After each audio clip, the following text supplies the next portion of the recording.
desconexiones, los niños van a tener más herramientas después, cuando sean jóvenes, adultos, para poder desempeñarse de manera óptima.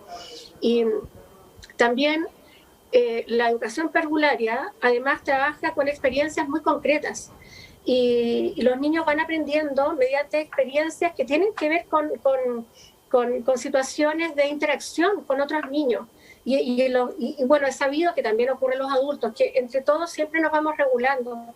Entonces los niños, al carecer de esa falta de interacción, esa cosa presencial de estar con sus amigos, obviamente le puede afectar porque no va a tener las herramientas, por ejemplo, mejores, más óptimas para poder desarrollar aprendizajes con utilizar un razonamiento crítico. Entonces también se va a ver afectado en la falta de ejercicio, también influye en el desarrollo cerebral, el ejercicio y la falta de ejercicio, incluso en las personas adultas. También, por ejemplo, los niños jóvenes que tienen problemas de aprendizaje van a ver mermado un poco su tratamiento quizá, y tal vez los aprendizajes que hayan internalizado van a tener algún retroceso porque quizá el sistema educacional va a estar priorizado, va a apuntar a otro aspecto. También, por ejemplo, se pueden incrementar situaciones de violencia intrafamiliar, abuso sexual, maltrato, que obviamente va a repercutir en que el niño tenga o no tenga una motivación para aprender en esas situaciones tan adversas. ¿Y por qué reitero también la educación preescolar? Porque es la base de todo el desarrollo que vayan teniendo las personas. Porque tú le enseñas al niño a que su cerebro demande más aprendizajes, a que él no se conforme con la información que tiene y solo va a buscar en un proceso de autodesarrollo una verdadera experiencia autopoyética, como diría Humberto Maturana. Ahora, también, por ejemplo, con esta situación de falta de clases presenciales, se pueden acrecentar, obviamente, las brechas educacionales que son tan temidas y la desigualdad y más aún el peligro de la deserción escolar. Entonces, yo creo que en el futuro, luego de terminar esta pandemia, se debe priorizar, el foco, a mi juicio, debe estar en superar las asimetrías de aprendizaje que se pudieran haber presentado en la pandemia con la creación de salas multigrado de distintos niveles, como bueno, antiguamente era así, las escuelas unidocentes, y bueno, en realidad la metodología Montessori trabaja mucho con eso, y además ayuda a que los profesores y los niños tomen el papel de verdaderos mediadores en el aprendizaje, porque los niños más grandes van a ir para ser guía para los chiquititos, y los niños que además tienen aprendizajes que quizás han sido más... que han estado más rezagados, van a verse fortalecidos por el ejemplo de los mayores. Y ahí los educadores también cumplen un rol clave como mediadores en los aprendizajes. Entonces yo creo que a futuro debes todo apuntar a propiciar el desarrollo y el reforzamiento, sobre todo en los sectores más desfavorecidos de la sociedad. Ahora, otra cosa súper importante, en los adolescentes también, sobre todo los adolescentes que están en un círculo donde puede caer en droga, también se va a ver afectado el desarrollo cerebral. Porque, ¿qué pasa? El cerebro adolescente es un cerebro que está inmaduro, no está todavía maduro como el cerebro de un adulto, y está muy vulnerable a situaciones... bueno, descartando patologías psiquiátricas, obvio, estamos hablando de situaciones como, entre comillas, que son el promedio, perdón, que el exceso de drogas puede traer, por ejemplo, una merma, sobre todo en los lugares del cerebro que están relacionados con el aprendizaje, con la memoria, por ejemplo, con el procesamiento de la información. Por ejemplo, el hipocampo, la corteza prefrontal. Entonces, insisto, yo creo que superada esta pandemia, el foco debiera estar en, además de nivelar a los niños que han tenido una merma en sus aprendizajes, en los sectores más desfavorecidos de la sociedad, que quizás algunos no han tenido acceso a Internet, y obviamente les va a repercutir muchísimo en la internalización de los contenidos. Muy bien, Carolina. Y tomando el punto sobre los docentes y el rol fundamental que están cumpliendo hoy en día, le quiero preguntar a Oriet, ¿Qué ha pasado con el currículum? Yo sé que el currículum se ha reducido drásticamente, sobre todo en los más pequeñitos, para evitar que estén expuestos a pantallas por mucho tiempo. ¿Cómo lo han enfrentado? Sí, Daniel.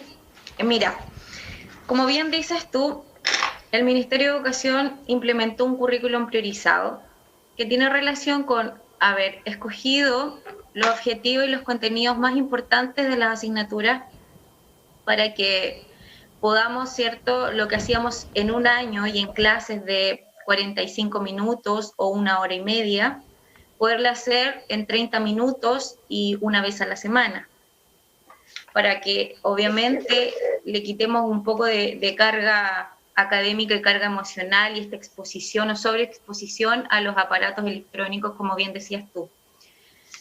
La verdad es que ha sido también complejo para nosotros, especialmente desde el área rural, que es donde yo me especializo. Escuchaba atentamente a Carolina y la verdad es que tiene mucho sentido lo que ella explicaba sobre las aulas multigrado. Para nosotros ha sido un desafío enorme poder llegar con este aprendizaje a nuestros estudiantes en la educación rural. En Chile, un 30% de los establecimientos educacionales están en las áreas rurales. Más de 3.600 establecimientos están en esta condición. Incluso hay estudiantes y familias que no tienen acceso a internet ni a telefonía móvil.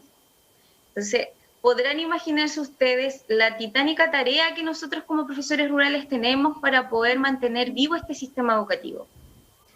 Tener que ir a sus casas de forma presencial. Tener que preparar clases para dictarlas de forma online. Nosotros, por lo menos en mi comuna, usamos mucho la plataforma Teams. Esa plataforma funciona súper bien, pero cuando hay una buena conectividad a internet.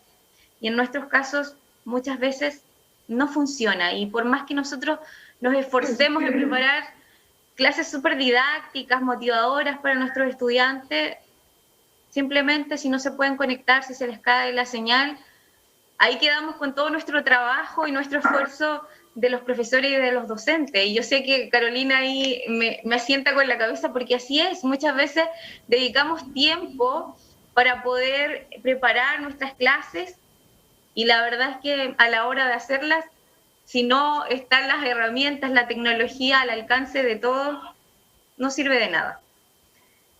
Así que esa es en realidad la situación en la que nosotros estamos, Daniel, y para la gente que nos está escuchando, sabemos lo difícil y lo complejo que ha sido que la escuela esté en sus hogares, que nosotros nos hayamos tenido que introducir a sus casas, la intimidad del hogar. Sabemos que las familias han tenido que lidiar con un montón de situaciones para poder ayudar a sus estudiantes, a sus hijos, para poder cumplir con este desafío.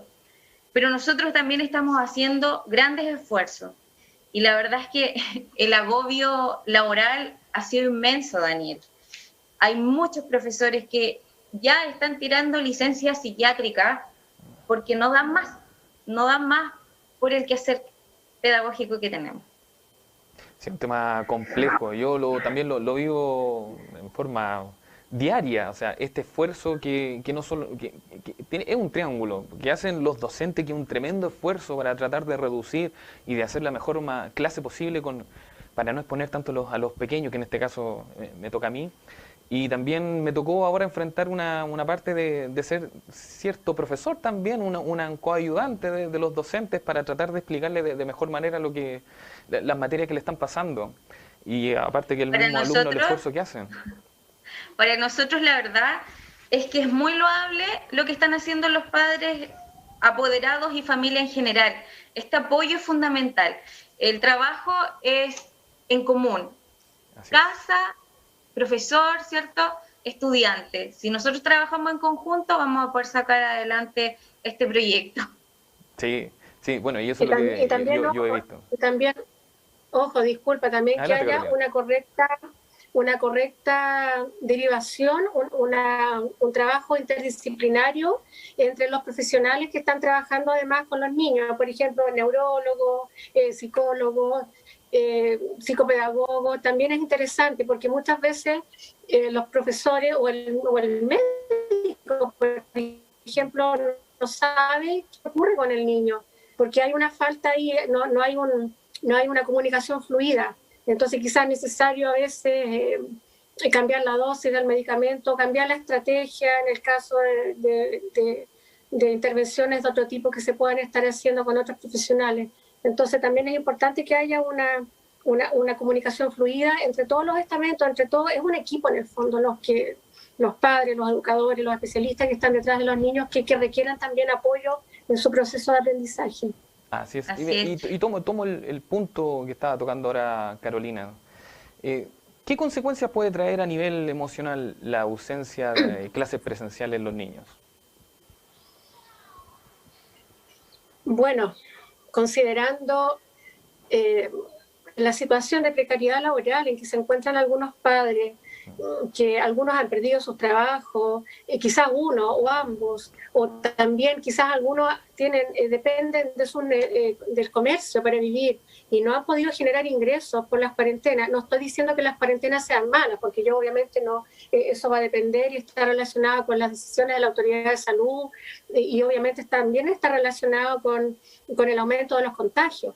Entonces no estoy diciendo que las cuarentenas sean buenas o que sean malas, sino que en el fondo, como lo veo yo desde mi visión, desde mi mirada, valga la redundancia. Bueno, también sumado, por ejemplo, a algunas situaciones quizás de duelo que se pueden presentar en el hogar. Obviamente eso afecta a los niños por algún contagio de algún familiar. Eso genera una situación de mucho estrés.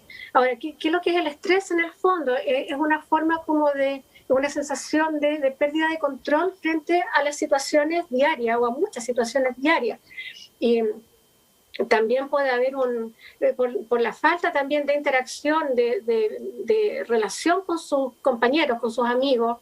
Ahora, los más grandes también tienen la herramienta del Zoom y se saludan y hacen fiestas y un montón de cosas, celebraciones a través del Zoom, pero no es lo mismo. No es lo mismo porque, como señalaba hace poquito rato, los seres humanos necesitan el vínculo con las demás personas y el vínculo, la interacción con los demás, tú te vas construyendo y eso ayuda a que se mantenga la cultura. Es el lenguajear, es el compartir experiencias. Entonces, también esto puede afectar muchísimo en la inteligencia emocional de los niños, las habilidades sociales, que es todo un conjunto. Niños que, por ejemplo, como al no tener el contacto presencial con otros compañeros, sobre todo niñitos más chicos, que están en el proceso de aprendizaje, de consolidar esta inteligencia emocional, además de la inteligencia cognitiva, entre comillas, les puede afectar muchísimo por ejemplo, niños carentes de empatía, niños que van a tener intolerancia a la frustración, niños que no van a respetar, por ejemplo, no van a saber trabajar en equipo. Y todo esto también, si hay, por ejemplo, lamentablemente, una situación de vulnerabilidad en el hogar, y no necesariamente vulnerabilidad económica, porque estamos hablando acá de situaciones que se dan en todos los ambientes socioculturales, socioeconómicos. Por ejemplo, situaciones como señalaba recién, de droga, abuso sexual, maltrato. Obviamente esto va a repercutir en la autoestima de los niños, de los jóvenes que están en una etapa, sobre todo los adolescentes, de reforzar su autoconcepto, la imagen de sí mismo, que se puede ver afectado por estas situaciones ambientales. Entonces, por esto, bueno, sobre todo si es que los ambientes no están siendo favorecedores de espacios nutritivos, donde se favorezca la resiliencia, que la resiliencia es la capacidad de soportar la adversidad e incluso salir fortalecido. Y eso es muy trascendente. Hay estudios que relacionan a personas resilientes con el éxito o fracaso que puedan tener en el futuro. No basta solamente que tengan un excelente rendimiento académico, si son personas que a lo mejor no van a tener un adecuado manejo frente a la resolución de problemas a los que nos enfrenta la vida diaria. Entonces, además también se pudieran potenciar, por ejemplo, situaciones de trastornos alimentarios, como bulimia, anorexia, y sobre todo, como digo, en hogares donde los niños no están siendo apoyados, donde hay falta de roles parentales, que eso es lo más preocupante en realidad. Así es. Bueno, y hay algunos estudios, leía el otro día en Estados Unidos, que han bajado el nivel de denuncias en los colegios de los profesores con los niños. No porque no existan, sino porque no tienen mucha dificultad para poder detectar qué está sucediendo con los niños en sus casas. Es un tema muy profundo para seguir analizando. Pero ahora quiero preguntarle a Oriet, que ya vimos Sí. parte de las cosas negativas, pero a los docentes. ¿Qué oportunidades le ha traído a los docentes toda esta experiencia? ¿Hay algo positivo que rescatar? Sí, la verdad es que hay algo positivo, no todo puede ser negativo. Y mira, les cuento, hay una ley que es la 20.903 que regula el desarrollo profesional docente, ¿ya? En este sentido, nosotros anualmente, cada escuela tiene distintas acciones que van en beneficio a este desarrollo de cada uno de los profesores en distintas áreas, en el liderazgo, en la gestión dentro del aula, la gestión del aprendizaje, etcétera. Hay distintas áreas que puedan complementar el buen desarrollo de los profesores en cuanto a la educación. Y es por esto que esta modalidad online, donde estamos en la casa, donde no necesitamos viajar de un lugar a otro para poder conectarnos y tomar algún tipo de capacitación, curso, nos ha favorecido si lo queremos tomar de esa forma positivamente. Yo en mi caso, por ejemplo, conozco varios colegas que hemos podido tomar perfeccionamientos que están con sedes que están en Santiago, con sedes que están en Limón. No hemos tenido que viajar o hacer un esfuerzo extra para poder capacitarnos. Esta misma reunión, esta misma entrevista que estamos teniendo, lo más probable es que en un año común y corriente yo no hubiera podido viajar a Valdivia, sino que hubiera estado dentro del aula haciendo clases. Entonces, esas son oportunidades que como profesores deberíamos estar tomando y estar aprovechando, en el fondo. Entiendo, excelente punto. Y ahora, Carolina, entrando allá a ver cómo es el rol de los padres frente a las cuarentenas. ¿Cómo deberían actuar los padres? Tú como psicopedagoga, ¿cómo apoyan a sus hijos en estos momentos? ¿Cómo deberían hacerlo? ¿Cuál es tu consejo? Bueno, antes de eso quería señalar que sí, Oriet tiene razón, no todo es tan malo, hay oportunidades que se han generado para los docentes para perfeccionarse y quizás esto a futuro también va a ayudar a que las clases se realicen de manera híbrida, un poco online, un poco presencial, para ir en el fondo, porque también es cierto, en los ambientes educativos hay tiempos que de repente se pierden un poquito. Entonces esto quizás puede ayudar a priorizar lo que realmente es necesario para los aprendizajes. Entonces, que bueno, y todos hemos tenido tiempo para perfeccionarnos de manera online, entonces no todo es tan malo, porque quizás todo lo que yo estoy diciendo, yo lo estoy viendo desde un punto de vista de una mirada como bien de los aprendizajes de los escolares. Pero sí, como dices tú, también hay que ver cosas positivas que se han generado por esta pandemia. Ahora, en relación a la que tú me consultabas, Daniel, bueno, partiendo de la base que los padres son los principales, los primeros creadores de vínculos, es muy importante generar espacios, ambientes protectores, sobre todo compartir con la familia, porque también, como señalaba, hay ambientes que se pueden ver desfavorecidos y propiciar conductas en los jóvenes, por ejemplo, lo del trastorno alimentario, porque el niño va a tener la sensación de que no puede controlar nada en su vida y lo único que puede controlar es la comida. Entonces, hay que poner ojo con esas actitudes. Yo creo que la mejor forma de los padres es asumir una corresponsabilidad que los niños vean que los padres, entre todos, cooperan en el hogar, también porque esto va a ayudar a eliminar estereotipos que pudieran repercutir negativamente después cuando estos niños sean adultos, que van a repetir quizás patrones comportamentales que ocurrían en el hogar que no eran los más adecuados. Siempre tiene que haber un ambiente de nutrición efectiva, nutrición afectiva, donde al niño se le refuerce positivamente, evitar caer en la descalificación, en la agresión, evitar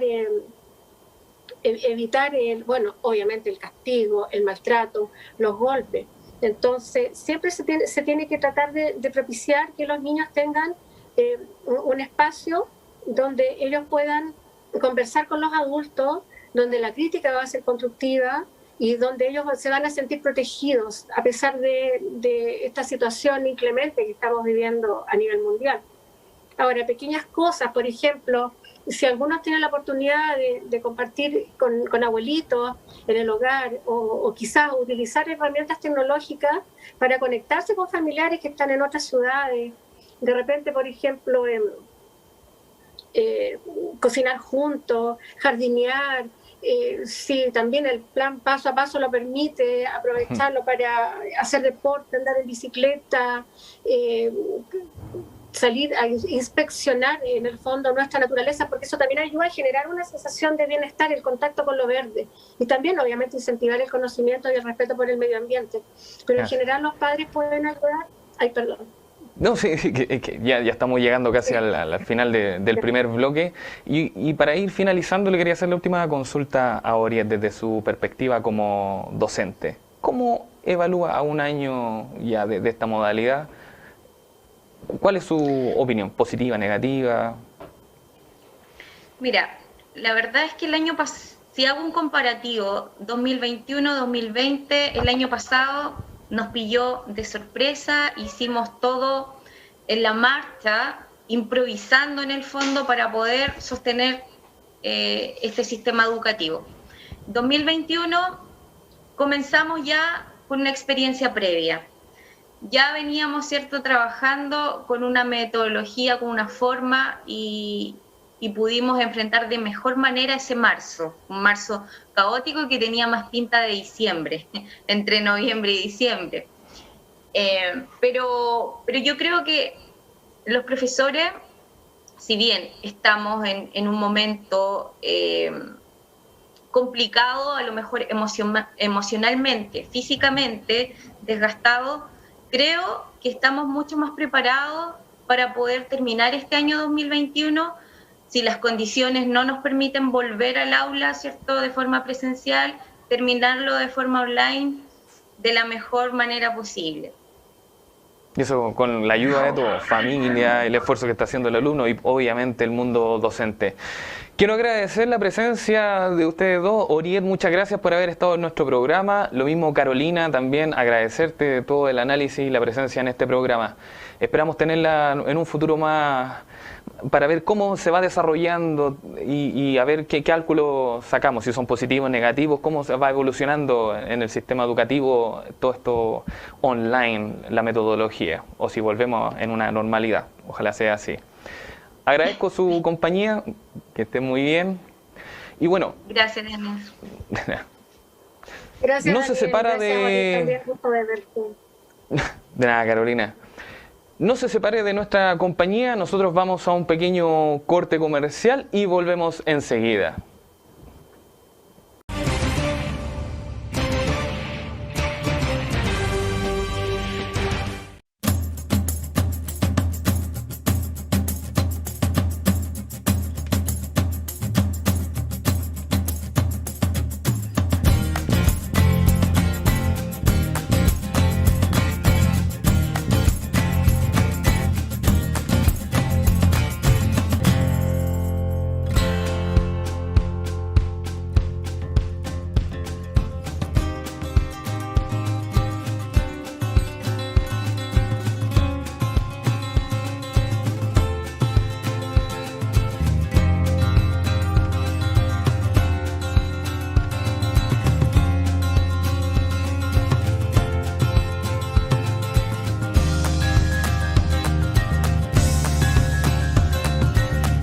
Universidad Austral de Chile. Libertas Capitur. La libertad se conquista.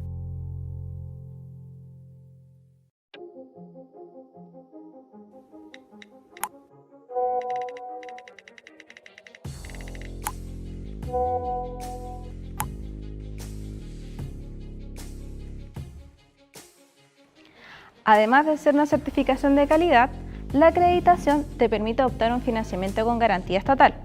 Por ejemplo, el crédito aval del Estado, el CAE, que te podría permitir financiar toda tu carrera y además optar a la opción de las becas del Mineduc.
Te invitamos a conocer las 36 carreras de la admisión 2021 en nuestras 12 facultades, en las áreas científicas, humanistas y tecnológicas.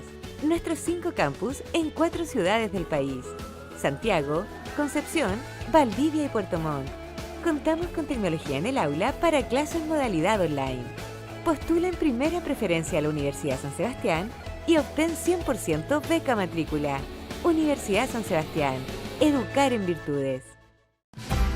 Palabras que marcan, actualidad, entrevistas y mucho más. Todos los miércoles y sábados por las pantallas de Canal Primitivos. Miércoles de 19 a 20 horas y sábados de 21 a 22 horas. Invitados especiales con temas 100% actuales, puntos de vista para la familia y nuestra sociedad. Actualidad. Palabras que marcan es un programa cristiano enfocado a evangelizar ideas y personas. En la conducción estará el psicólogo y pastor Jaime Burgos de la Iglesia Reconciliación Osorno Oriente. No lo olvides, miércoles 19 a 20 horas y sábado 21 a 22 horas. No te lo pierdas. Palabras que marcan por las pantallas de Canal Primitivo. Tu imagen en el sur.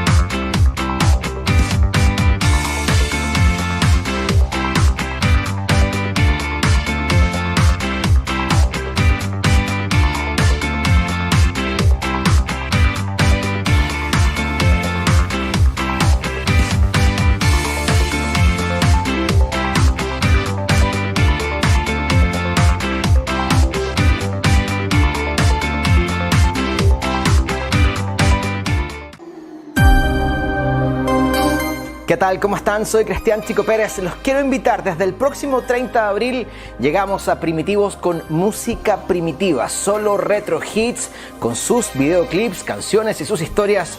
Todo esto a través de Primitivos. Música primitiva desde el 30 de abril. No se lo pierdan. Saludos.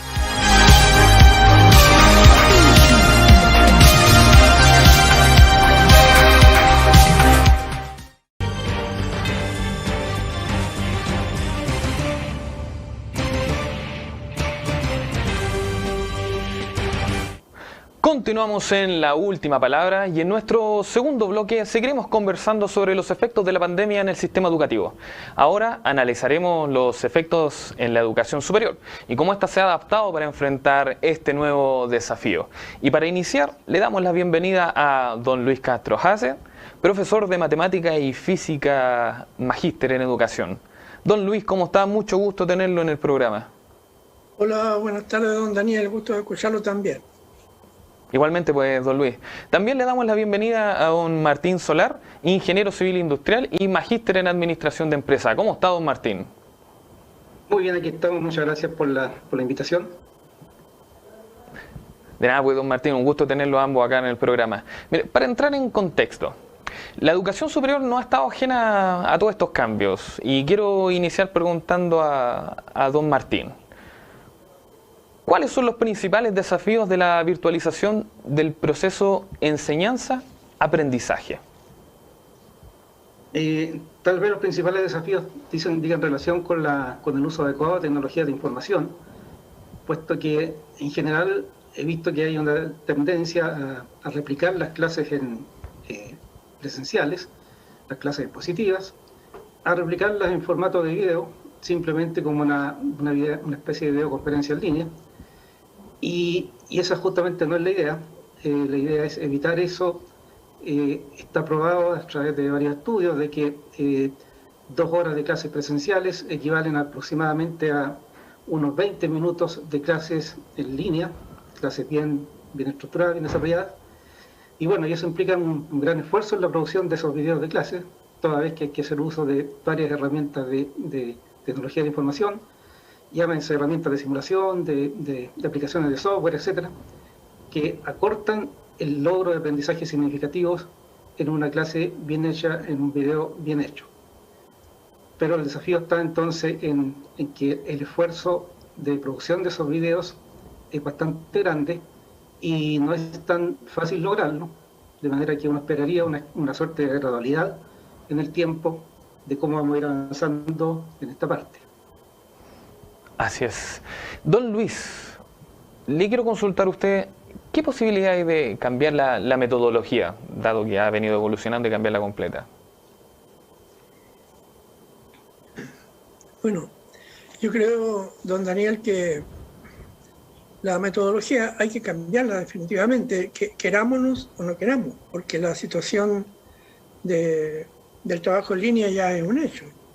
O sea, necesariamente tenemos que adaptarnos y aquí esto nos pone a prueba, como decía don Martín, en manejar los recursos informáticos. Estamos obligados a manejar los recursos informáticos, a conocer, por ejemplo, de buena manera cómo funciona la plataforma Zoom o la plataforma Teams y cómo hacerlo para que podamos poner a los estudiantes en una situación de práctica. Es decir, colocar a los estudiantes a trabajar. No simplemente sentarlos a escuchar charlas, como decía Martín, no solamente pasarles películas, sino que poner a los estudiantes en una situación de trabajo, pero un trabajo conectado con la empresa, conectado con el lugar donde ellos van a trabajar. O sea, no hacer más una clase dirigida a una formación académica nomás. Que de hecho es importante una formación académica. Yo no estoy en contra de una formación académica, pero uno tiene que ir más allá. Tiene que dar la formación académica, pero también tiene que preparar a la persona para el trabajo, como creo que es como se hace en Europa, por lo demás en Alemania en particular, por lo que aquí hemos sabido, y ellos lo están haciendo desde hace mucho tiempo. O sea, necesariamente cuando la asignatura se coloca al servicio de la profesión, cambia toda la metodología, cambia toda la estrategia. Y por eso lo he hecho. Así es, don Luis. Estoy muy de acuerdo con usted. Hay metodologías que uno lo puede ver en otros países que lo vienen haciendo hace mucho tiempo, tal cual como usted lo dice, y que ha tenido excelentes resultados. Yo creo que me sumo a su punto. Y también le quiero consultar a don Martín, desde el mundo de la docencia. Recién en el primer bloque hablábamos con una docente de enseñanza primaria. Ellos tuvieron una importante reducción en sus horas de clases. Le pregunto a usted cómo en la enseñanza superior ha afectado en las clases, el uso del tiempo. Sí, efectivamente hemos visto de que en la medida que hemos ido preparando mejor las clases en línea, eso demanda un gran esfuerzo individual por parte de los docentes, se ve reflejado en una mayor disminución, quiero decir, de las clases en sí. Y se puede concretar de mejor modo, además, el aprendizaje por competencia, que en el caso de la Universidad Austral de Chile lo tiene declarado como tal. Ya no existe la educación por objetivos, sino que por formación por competencia. Y claro está, en la medida de que más seamos capaces de trasladar, como decía el profesor Luis, a una sesión de aprendizaje, seamos capaces de trasladar una experiencia real, obviamente le vamos a sacar va a ser más fructífera la clase, en términos de que el alumno va a ser capaz de pensar o repensar los contenidos, ya no solamente en el tema de memorización de contenidos, sino que aplicando estos contenidos en contextos bien concretos. Y claro, el resultado final es que tendríamos clases un poco más cortas, pero más ricas en términos de aprendizaje, y se esperaría que los alumnos además sean capaces de dar cuenta de eso a través del desarrollo de trabajos, que sin duda alguna son mejores los trabajos, al menos lo que a mí me ha tocado ver en la Universidad Austral. Los trabajos que están haciendo ahora con las clases en línea son mejores que los que estaban haciendo con las clases presenciales. Pero eso es producto de que además están obligados a aplicar lo que ya les estaba enseñando en las clases en línea. Que, insisto en el punto, que requiere de bastante trabajo por parte del docente desarrollar esas clases en línea. Y don Luis, una consulta. Las nuevas formas de evaluación, ¿cómo lo han enfrentado? Bueno, don Daniel, la forma tradicional de evaluación es la heteroevaluación, es decir, el profesor evalúa o califica. Hay una diferencia sutil entre las dos palabras, pero usemos la palabra evalúa en esta charla. Tradicionalmente los cursos son evaluados de una manera externa, es decir, el profesor le dice al alumno si hizo algo bien o si hizo algo mal y le pone una nota en consecuencia. Sin embargo, eso ya estaba cambiando. A poco de entrar la institución en el trabajo en este tema de BDM, ya estaba cambiando. Ya se estaba viendo que era muy importante que por temas valóricos, el estudiante se haga cargo de su aprendizaje y el estudiante tenga la posibilidad de decir: yo he entendido bien esto, yo he trabajado bien, por lo tanto me merezco tal nota. ¿Ya? Eso, claro, genera también una posición mixta en el sentido de que el profesor también intervenga ahí y se pueda trabajar en base a promedio. Bueno, pero de todas maneras se había avanzado a esta forma de evaluación que se llama autoevaluación, en que la persona se mira a sí misma en su trabajo, y una mirada externa, cada una con una ponderación que se ha discutido previamente, claro. Ahora, tiene más sentido cuando se hacen trabajos de investigación que se realice ambas formas de evaluación, porque ¿quién más que el propio estudiante sabe cuántas noches se quedó resolviendo los problemas, no solo los problemas de investigación, sino que además los problemas de software, que muchas veces incluyen el Excel, el Word y otros recursos de software? ¿Quién más sabe los problemas que tuvo que resolver que el propio estudiante? Es por eso que es bueno dejar ese espacio y darle al estudiante esa posibilidad de que él haga funcionar el plano valórico y diga con honestidad: yo me merezco tal nota. Esa mirada interna es tan importante, y yo creo que esta situación de pandemia nos ha llevado a realmente valorar esa dimensión, dado que no estamos frente a los estudiantes. Entonces no estamos viendo lo que ellos hacen, salvo los mensajes que nos mandan y que nosotros eventualmente corregimos y se lo vamos devolviendo. Pero en el fondo no estamos viendo lo que ellos hacen. No tenemos la posibilidad, por ejemplo, de pasarlos a la pizarra para ver qué tan bien hablan, qué tan bien se expresan, qué tan bien se paran. Gracias. Si se sacan las manos de los bolsillos.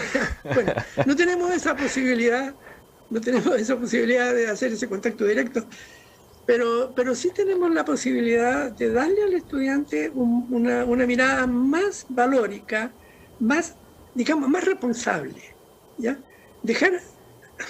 Hacer que el estudiante se sienta responsable de su formación y no que solamente esté ahí como se hacía en tiempos pasados, sometido a la presión del docente.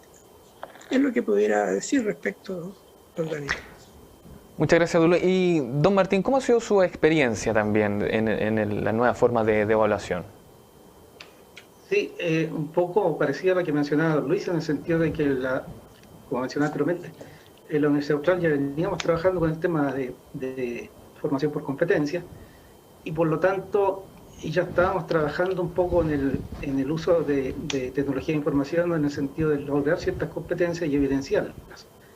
Por ejemplo, estábamos haciendo mucho uso de rúbricas de evaluación, de manera tal de que el alumno sabía muy bien qué cosas es la que se le estaban evaluando en los trabajos o en las presentaciones o en los informes.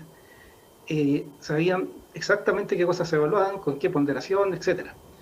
De manera tal de que, como eso ya venía avanzando, la pandemia más bien catalizó todo eso y ha hecho de que ahora estemos forzados a utilizar esas herramientas de rúbricas y estamos obligados a que los alumnos la conozcan y ellos ya saben perfectamente entonces por qué cosas son siendo evaluadas y entonces cuando tienen una nota determinada y se comparan entre grupos, ya no sienten esa disonancia que el profesor me perjudicó o que había cierto grupo que tenía más preponderancia, no, porque todas las notas de la rúbrica están publicadas y saben perfectamente entonces en qué cosas fallaron y se retroalimentan para la próxima presentación o el próximo informe. Y lo otro es que yo he notado también de que en clases en línea, los alumnos como que participan un poquito más, extrañamente. Me hacen más preguntas. Cuando dejo un espacio para preguntas, me hacen más preguntas y eso significa que están muy atentos a lo que estamos viendo y además, como la clase es más corta, ellos quieren aprovechar entonces esos 40, 50 minutos muy bien aprovechados. Y por lo tanto yo dejo espacio para preguntas de manera tal de que terminen satisfechos una determinada clase. Siento que eso está ocurriendo y por lo tanto las evaluaciones son un poquito más fáciles en el sentido de que ya no está esa pugna que me pusieron esta nota que la encuentro injusta, sino que, insisto, habiendo rúbricas que son de conocimiento público, todo el mundo se pone en la línea y todos están de acuerdo con la nota que hemos tenido. Excelente. Y tomando ese mismo punto del impacto, que usted mismo está viendo que están más participativos los alumnos, don Luis, ¿cómo ve usted el impacto de este sistema en el ambiente familiar del alumno? Sí, es una interesante pregunta esa y una interesante oportunidad que nos da esta pandemia. Bueno, que nos da esta pandemia para interactuar no solamente con el estudiante, sino que con todo su grupo familiar. Porque nosotros vemos, cuando colocamos el Teams o colocamos el Zoom, vemos al estudiante en su casa, digamos, está ahí con su marido, está con sus hijos, no está como lo veíamos antes, solo en una silla ahí en la sala de clase. Entonces, en realidad, uno siente que la clase, lo que uno está diciendo, o lo que se está invitando a trabajar al estudiante, en realidad está toda la familia incorporada. Y eso es una experiencia muy, muy interesante que enriquece mucho el trabajo que se hace en educación. Sin contar con el hecho de que también es importante, que ya el estudiante no necesita venir tomar un bus, ¿verdad? Porque a veces yo tengo estudiantes que están en la zona rural, no necesita salir de su casa, ir a la ciudad más próxima, de tomar un bus para llegar acá a Valdivia, donde está el instituto. Cosa que le echa, por lo que me han contado, ocupan ellos más o menos 2 horas en venir y 2 horas en volver. Esas son 4 horas en las cuales ellas dejan a su familia queda sin ellas. La mayoría de los estudiantes que tengo yo son damas. Entonces, eso obviamente 4 horas que no esté ella en su casa hace un impacto en la familia. Y eso lo ha evitado este tema de trabajo en línea. La estudiante se ahorra, o los estudiantes se ahorran en media unas 4 horas todos los días, lo cual es muy significativo. Es muy significativo porque ese tiempo se puede aprovechar en los trabajos de investigación que nosotros en este momento estamos enfatizando. Y ese es un aspecto que también hay que valorar. O sea, no todo es negativo en este tema del trabajo en línea. Hay aspectos muy importantes que lo más probable es que van a quedar. Lo más probable es que el trabajo que se haga en el futuro sea en parte presencial, por supuesto para conocer a las personas en forma directa, y en parte también pues en línea. Esa es lo que me atrevo a predecir para el futuro, don Daniel. Sí. Y don Martín, para usted, ¿cómo ha sido el impacto que ha visto usted en sus alumnos y en su familia de este nuevo sistema? También lo encuentro bastante positivo, poniendo la raya para la suma, en el sentido de que habiendo alumnos que no tienen alcance, por ejemplo, la Internet, la universidad les ha facilitado herramientas, principalmente chips de conexión, una línea dedicada para eso, de manera tal de que estén conectados. Por último, a lo mejor si es un lugar demasiado rural, pueden acercarse a un poblado lo más cercano donde haya algo de ancho de banda, y desde ahí pueden seguir una clase. Ahora bien, lo que veo que esto llegó un poco para quedarse, en el sentido de que van a haber varias clases que son clases teóricas, y entonces la única forma la forma en realidad más eficiente de hacerla es evitar esos viajes que hacía mención el profesor Luis, evitar esos viajes largos que no tienen sentido, y en cambio dejar los viajes para las clases prácticas, que indudablemente tienen que haber clases prácticas en diferentes ámbitos de profesionales. Por ejemplo, el área de salud no puede no tener actividades prácticas, pero ya se remitirían los viajes solamente a esas actividades y no a todas las clases, de manera tal de que, no sé, yo veo que también esta idea de hacer clases en línea ya llegó para quedarse, y vamos a ir aprendiendo de a poco, a ir creando lo que se denominan objetos de aprendizaje, esto es, módulos que son un poco repetibles en algunas clases que comparten contenidos con otras asignaturas, por ejemplo. Y yo puedo tomar algún objeto de aprendizaje o parte de ese objeto de aprendizaje de otra asignatura y ocuparlo en la mía, y viceversa. Y eso hace muy eficiente el proceso de enseñanza-aprendizaje. No estar repitiendo más de lo mismo, en el sentido de que voy repitiendo contenidos que ya lo abordan otros profesores, y a mí no me interesa abordarlo con tanta profundidad. Entonces yo tomo ese material de ese profesor que ya está hecho y lo puedo reutilizar. Todas esas cosas es posible hacerlo virtualmente. En forma presencial no es posible hacerlo. Excelente análisis.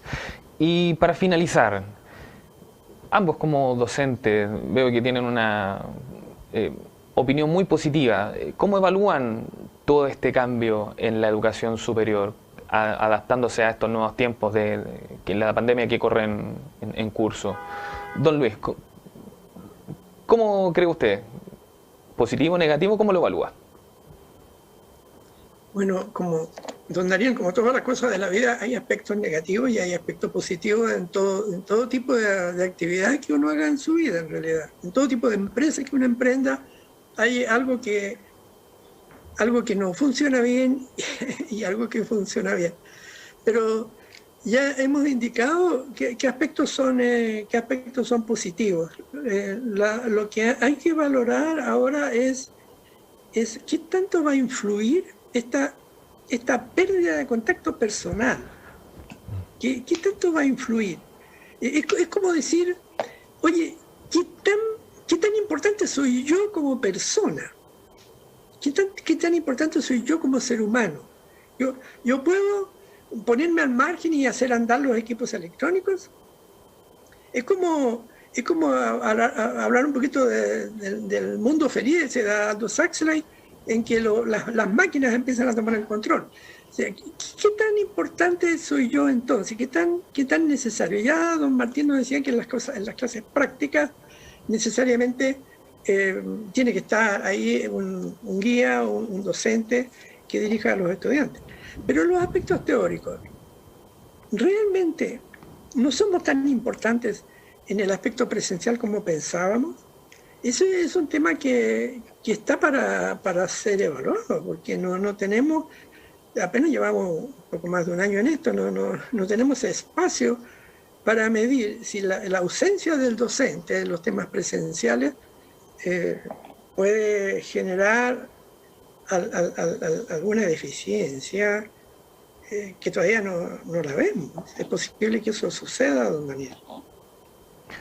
Así es, y bueno, es un punto muy válido y espero que también lo podamos ahondar y discutir en un futuro capítulo.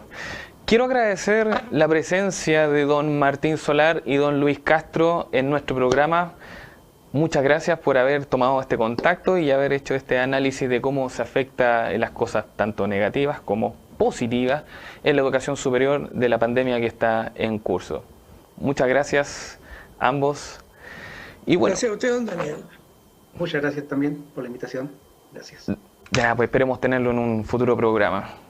Y bueno, llegamos al final de nuestro programa La Última Palabra. Agradecemos su sintonía y los dejamos invitados a su cita habitual de todos los días miércoles a las 19 horas para que podamos debatir y conversar sobre la contingencia regional, nacional e internacional, para que usted se informe y siempre tenga la última palabra. Nos vemos en un próximo programa.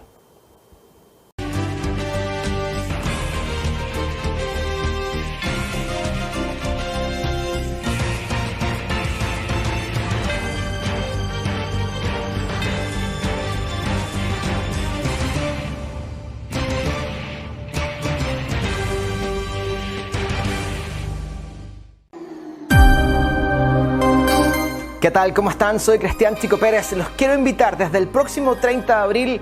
Llegamos a Primitivos con música primitiva, solo retro hits con sus videoclips, canciones y sus historias.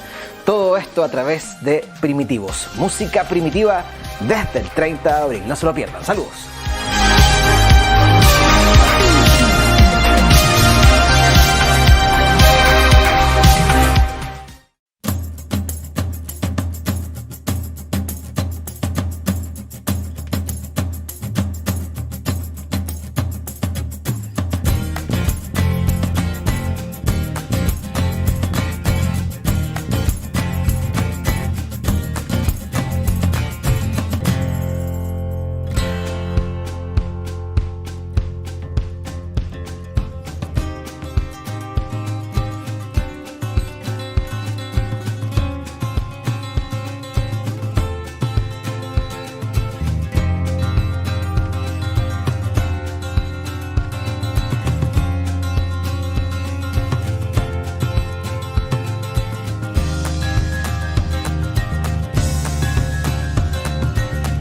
Universidad Austral de Chile. Libertas Capitur. La libertad se conquista.